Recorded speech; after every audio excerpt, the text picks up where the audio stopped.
My best friend back in middle school and high school was a guy named Tim. And when we were in middle school, our mothers started going back to work. Our fathers had always worked, and we'd grown up in your typical suburban family where the dad worked and the mom stayed at home.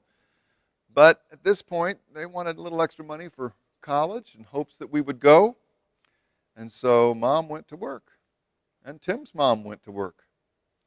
We were too young to be left at home alone, so since Tim's great Aunt Eedy lived just up the street, we were told that we would get off the bus and go spend the afternoon with her until our mothers got home from work, which we did.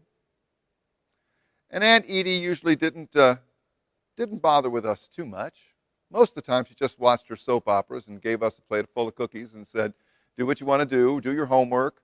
I'm going to watch my soaps." And that's what she'd do. But every now and then, she would engage us in some pretty intense conversations. I remember when we turned 16 and we were getting our driver's license. Our parents had decided we didn't need to go stay at Aunt Edy's anymore. After all, we already had access to cars, and Tim was buying one for himself. He was going to have his own car. But we liked spending time with Aunt Eedy. So we showed up at her house about a week after Tim got his license and just before I was going to get mine. And Aunt Eedy, she was just all smiles with us. She looked at us and she said, "I'm so proud of you boys. You're growing up.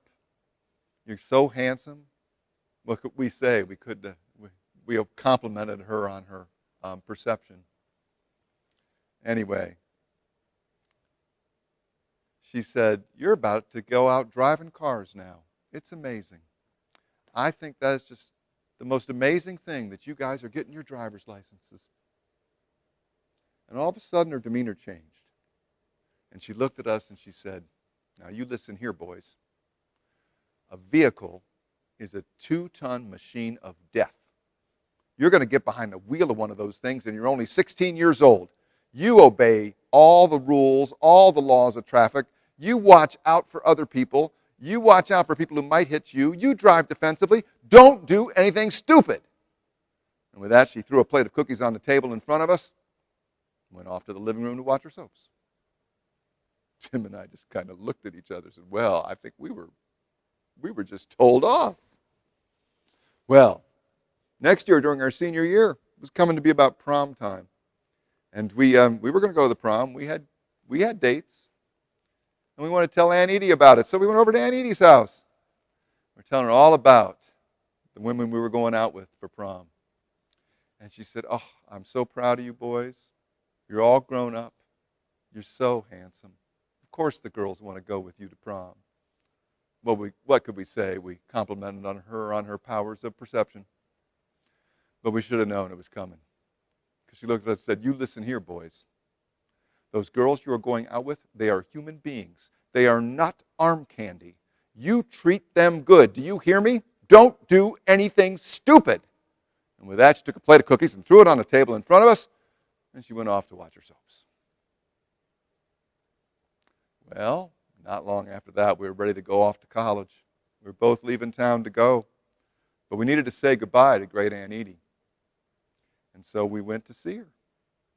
And once again, her powers of perception were amazing. She told us how proud she was of us, how handsome we were, how smart we were, how proud she was of us that we were going off to college.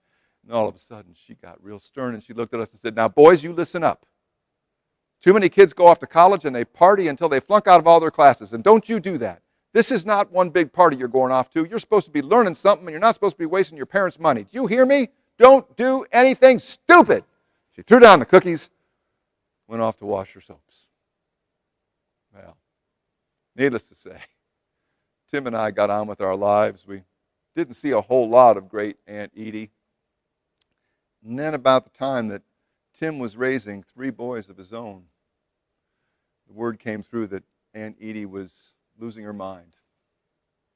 She was in a nursing home and was suffering from Alzheimer's. At that same time, my friend Tim was learning how to fly airplanes.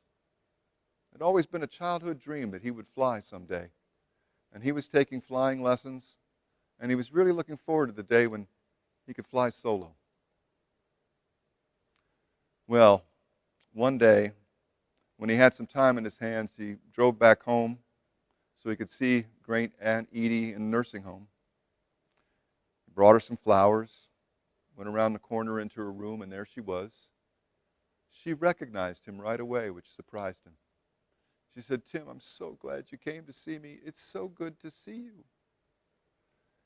And she says, "You brought flowers. They look lovely." She said, "How are you? How's Kenneth?" She'd forgotten that he had 3 boys. But they talked about family. And finally, at one point, Aunt Eedy said, "What's this I hear about you flying airplanes?" And Tim said, "I always wanted to fly. I'm taking flying lessons." "Oh," she says, "isn't that sweet?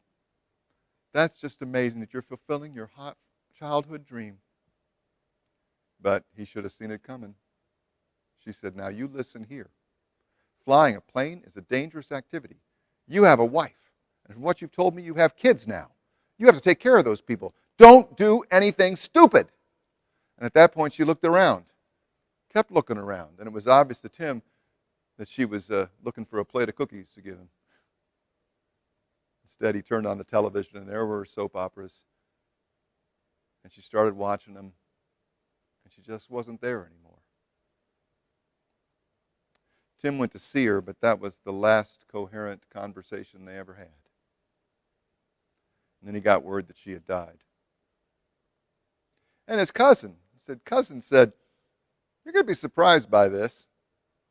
She wrote in her will that she wants her ashes strewn from a plane over Lake Erie." "Why Lake Erie? She has nothing to do with Lake Erie ever." Tim goes, "I don't know."